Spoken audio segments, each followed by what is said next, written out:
Hi, I'm Lynn Gladstein Grossman, and I'm going to tell you a little bit about what it was like growing up Jewish in Durham. My great uncle, Moses Gladstein, came down to Durham in 1881 with his wife Bessie to roll cigarettes for Buck Duke. And there was already a small contingent of Jews living in Durham who were salespeople and merchants, and they lived in an area off Roxborough Street. They lived on Pine Street and Gray Street, and the Gladstein home is actually still in existence in that area today. They had 3 children, Sam and Dave and Louis, and later they had 2 girls, Fanny and Rose. And my cousin Fanny in 1912 was the first Jewish graduate of Trinity College, which later became Duke University. Just a few blocks from where we are now was the Durham Hebrew congregation, which was formed in 1892. In 1910, my great-grandmother, Sarah Miller, and my middle name Susan is named for her, formed the Ladies' Aid Society. And she was president of Ladies' Aid Society until 1929. In 1920, the Durham Hebrew congregation became Bethel Synagogue, and they built a structure on Holloway Street, which is across the street from where the current main library is in downtown Durham. And my great uncle Moses Gladstein became president of the synagogue. Sarah Miller's daughter Lily was also president of Ladies' Aid Society, as was my mother, Grace Gladstein. But my mother changed the name to Sisterhood, and she started conducting the meetings in English rather than Yiddish because she didn't speak Yiddish. And I was the 4th generation president of Bethel Sisterhood.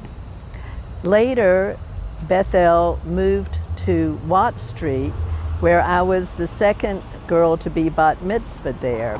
However, at that time, women were not counted in the minyan, and girls were only allowed to have a Friday night ceremony where we gave a speech, and there was a kiddush afterwards, and we also were not allowed to read from the Torah. On Friday nights, we had generally the largest group that came to the synagogue for services, because on Saturday mornings, most of the men who could be counted as a minyan were actually in their businesses in downtown Durham. And I want to point out that on this street, Mangum Street, my father's business, Gladstein's, was at 209 North Mangum Street. And Gladstein's had been in existence for about 100 years, at first as a dry goods store, and it was run by my great uncle Moses Gladstein and his brother Louis, for whom I'm named Lynn. And they opened that store shortly after mechanization came to the tobacco factories, and no longer were there 120 Jewish, Polish and Russian cigarette workers needed. So most of them left town, that my great uncle had brought down from New York with him. And my great uncle and his family, though, were among the few who did remain in Durham.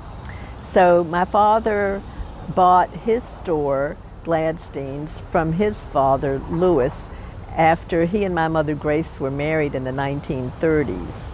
And my father's slogan for his store was, "We fit the big man." He carried up to size 66 men's pants, because at that time, Durham was really known as Fat City. Today it's the city of medicine. But the rice diet got started in the 1940s, and later Structure House opened, and there were various diet programs in Durham that attracted people worldwide to this area. And so not only did my father have very large size men's clothing, but he also had a great deal of Levi jeans, because there were a lot of farmers in the area. Well, in the 1950s, the Duke students discovered those jeans, and they became very popular. So my father had them stacked up on counters and hanging from the ceilings, and his store was a veritable blue jungle. Next door to my father's store was People's, also a men's clothing store owned by Harry Goldberg, and they carried just about the same type of clothing, and they were not friendly competitors. When one of them would have a sale, they would put an ad out on their display window outside. Well, the other one, usually my father, would clip Harry's ad and put Gladstein's name at the top of the ad. So that would be one week, and the next week they would reverse it and Harry would clip Gladstein's ad and put People's at the top. So they were always in competition with each other. I used to work at the store from the time I was about 11 years old, and my job was generally to go out back where there was on Orange Street, behind the store, there was a pool hall, and my father could often be found playing pool, and I'd have to go bring him back to wait on customers. My grandfather at one time worked in the store, my Uncle Harry worked in the store, my brother worked in the store, so it was really a family affair. On Saturday mornings, I would walk down to the synagogue, which was only a couple of blocks away, and I would go to junior congregation. And afterwards was my favorite thing because we would have cookies and Truade, and I just loved that orange Truade. Where I'm sitting now was the location originally of Boone's drugstore, but Boone's closed, and my mother was very entrepreneurial. She opened a coffee break shop here, and among her customers was Owen Alper from New York, who was here for the rice diet. But he was a manufacturer of ladies' clothing, and so what he would do is he would bring samples of his clothes, and Mother would let people try on the dresses in the little break shop that she had. That lasted for a couple of years until she decided to open up her own shop. Well, here we are at the Niamande Cafe, which used to be the boutique shop that my mom opened after she closed the coffee house. And I used to model her clothes. Across the street, which was where the Washington Duke Hotel is, now it's where the Bull Plaza is. And I thoroughly enjoyed working in the store and modeling. Down 2 doors was Tots to Teens, and that was a store that was owned by Barney Grodsky, and obviously for children's clothing. And across the street from that was Yankee Zuckerman's Furrier shop. Also down the street were about 20 Jewish-owned businesses. Red Wolf and Irving Zelon had a loan office. There was the Style Shop. There was Sonny's men's clothing store. There was Cher's shoe repair store. There was the Record Bar, owned by Harry Bergman, which opened about 120 stores nationwide. There was the Fashion, owned by the Savolowskis, and later their son-in-law Murray Brandt and his wife Yetta operated the store. There was the Beverly Shop, owned by Max Lieberman, who at one time was president of Bethel Synagogue. And Max named that store after his daughter Beverly, which was a trend in Durham. There was the Sharon Lynn's shop, owned by Ezra Eisenberg, named for his daughter Sharon Lynn. And there was a furniture store owned by Philip Greenberg and his son Abe Greenberg. And there was a TV repair shop. There was a store, United Department Store, and we're going to walk around the corner and I'll show you where that was located. Mud Evans was mayor of Durham for 12 years. His wife Sarah was very active in Hadassah, and she was on the national board and established a chapter of Hadassah here in Durham. And the United Department Store was very well known for having a lunch counter.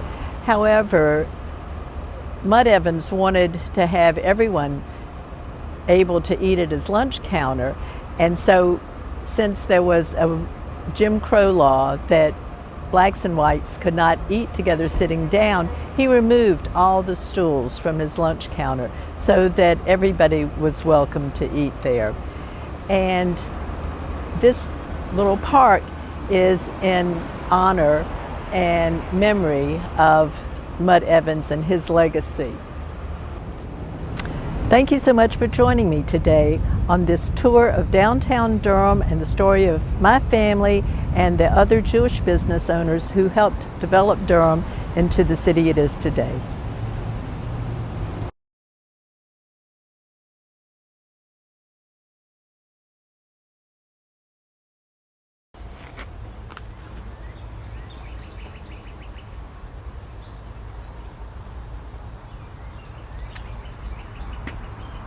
As in most Jewish communities, the oldest institution was the Cemetery Society, and Durham had a cemetery as early as 1884. And as we'll see, some of it takes you back to way back into Central and Eastern Europe. There's some very beloved community members who are here. One of them was Gibby Katz, whose father was a grocer in Hayti. Gibby grew up in the black neighborhood. They were so poor and struggled so much that he remembered they couldn't afford boots, and he would just wrap burlap bags around his feet. He eventually went on to, his widowed mother saved money and sent him and his brother to Duke, and he became a football player as well as a longtime cantor at Bethel Synagogue, and he was a much beloved avuncular fellow who became a surrogate father for many in the Durham community.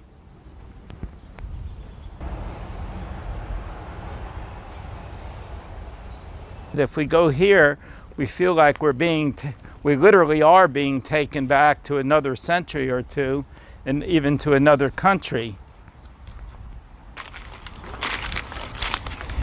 Here we see the names of some of the founding members of our Jewish communities: Zuckerman, Miller, Shevel. Here's stones here that Gladstein, Land. As I said, stones that take us back to another place that somehow don't seem to belong to the American South. Bain, Enoch. These are all downtown merchants. And the oldest part of the cemetery, it was purchased, as far as we can tell, in the 1880s. At the time, the Cemetery Society was led by German Jews, a mix of Reform and Orthodox.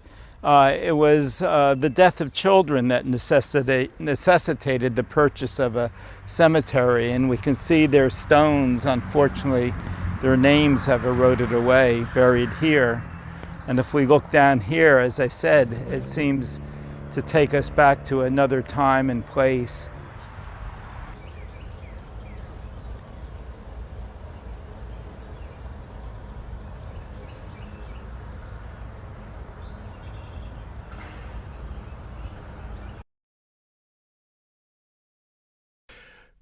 The story of the Jews of Durham, North Carolina, and the area around here begins in the 1880s, really, when the Duke family, founder of Duke University some years later, brought a bunch of tobacco rollers into Durham to help with the burgeoning company. That was in the 1880s, and those Jews were all Eastern Europeans, many of them Russian, and they established a semi-Orthodox or traditional Jewish community shortly after their arrival. That is the beginning, the kernel of the Jewish community here in Durham, and that legacy lived on for almost half a century and culminated in a physical building in Liberty Street after several decades, and ultimately winding up in Trinity Park in Durham in a modern synagogue built by the premier architect of the last century, Percival Goodman, and dedicated in 1957. The Balabatim, the old-timers, were not too happy because the new synagogue had all the trappings of a JCC, a big social hall, and all the other things that they didn't like about what was happening around them. But mostly they didn't like that it was not oriented towards Jerusalem. This group of traditionalists wound up with a modern synagogue not facing east.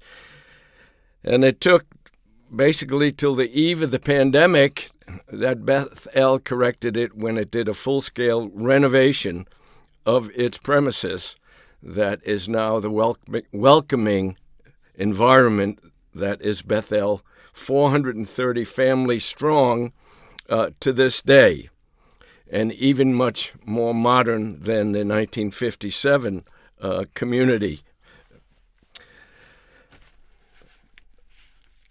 One of the more interesting aspects of the new synagogue, just to mention how contemporary it is, there's no bema, there's no raised pulpit. The Rabbi Graber, wanted to do this for egalitarian reasons as well as to serve the physically handicapped community as well.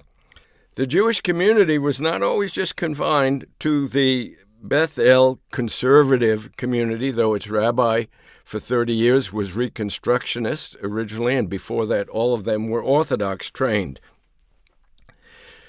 Duke had a vibrant Hillel. When I came to Durham in 1969, they had a physical home, an old house on East Campus that ultimately had to be torn down for expansion of the campus reasons, and it had a shared Hillel with UNC Chapel Hill for all those many years. And in 1991, a beautiful new facility, the Freeman Center for Jewish Life, opened, and it had a ongoing rich kosher kitchen, which is operational till this day. The size of Bethel is 430, and a Reform community grew out of the Chapel Hill Hillel community back in the 1960s and opened in 1971. That's Judea Reform Congregation.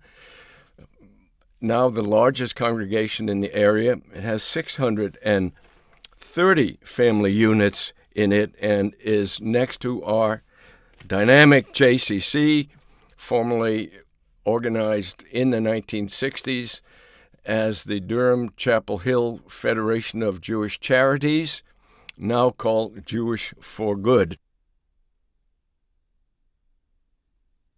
The Lerner Jewish Community Day School, the first of its kind in the Triangle area, opened in 1995 and includes preschool through 5th grade classes. There is also a dynamic Reconstructionist community, a synagogue in Chapel Hill called the Kehillah, as well as a conservative small congregation associated with the Hillel house there, Eitz Chaim. So people thinking of moving to Durham, we've got a lot going on, and it's a very diverse community. And I want to talk a little about one of the more dynamic figures in the Jewish community, Mayor Emanuel J. Mutt Evans, who was elected 6 times in a row from 1951 to 1963, who welcomed me and my wife Carol, along with his wife Sarah, a Duke alum, Mutt, a Chapel Hill alumnus, very dynamic man, a wonderful figure, was one of the major reasons that Durham got through the civil rights movement in a pretty solid, positive way. And let me tell you the story of vertical integration. The Evans department store, which he owned and which thrived, served the black community in a very even-handed and dynamic way, and they had a lunch counter. And when the lunch counter laws, which banned blacks from sitting down, was established, Mud Evans and Sarah and the store decided to get around the law by taking out the seats and serving black customers standing up. Harry Golden, the dynamic and comedic spokesperson for Jews in Charlotte and ultimate TV figure, called it vertical integration. And that was one of Mutt's most important accomplishments in the civil rights movement. But he was also one of the leaders of the Jewish community, whether it was for Israeli Bonds or the Federation of Charities.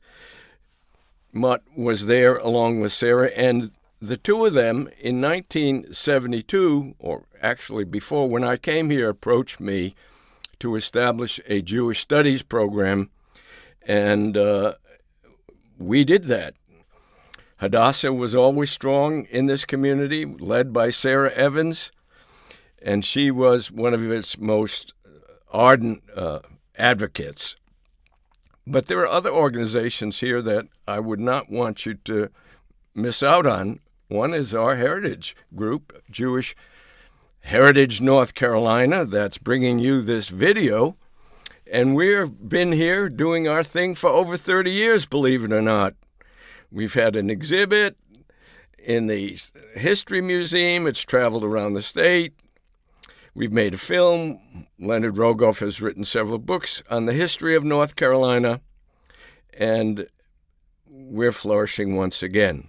We also have a dynamic choral society, the Triangle Jewish Chorale, which has also been performing for nearly 30 years now in the area and adds to the special touch and color of this dynamic, flourishing Jewish community in Durham and Chapel Hill, North Carolina. And that's, I think, the most distinguishing thing we have. We are complex, we are vibrant, we are different from one another, and we all seem to get along. And that's good for Durham, it's good for the Jewish community, and I hope you'll visit someday.